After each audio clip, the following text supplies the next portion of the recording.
vous le croiserez forcément dans les parcs moscovites, ici et là, ou au hasard d'une rue ou d'un boulevard.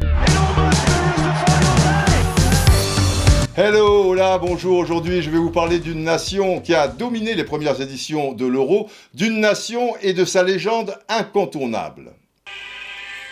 Sois glorieuse notre libre patrie, alliance éternelle des peuples frères. Ah là là, cet hymne soviétique, il est magnifique, vous l'avez reconnu et on l'a entendu dans les premières éditions de l'Euro. Pour les 8 premières, 4 finales, rendez-vous compte, 1960, 64, 72 et 88. Et après c'est pas possible. Le mur de Berlin, c'est 89, 91, le bloc soviétique explose. Alors, la grande star, évidemment, Lev Yachine, qui gagne l'unique des 4 finales, c'était en 1960 à Paris. Il était toujours en noir avec l'équipe nationale, tant et si bien qu'on l'a surnommé The Black Spider. Pourquoi ? Parce qu'il avait des bras, tu vois, c'était incroyable, comme la déesse Shiva, et 1m89 quand même, et une dextérité, una araña comme una dexteridad,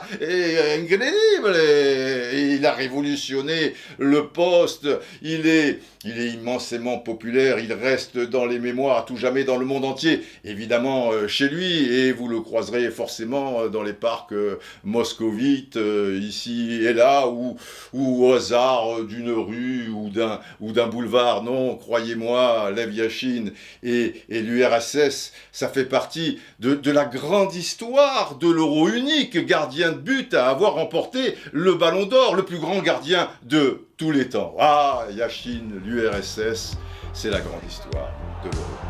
The Great Euro Story, les enfants.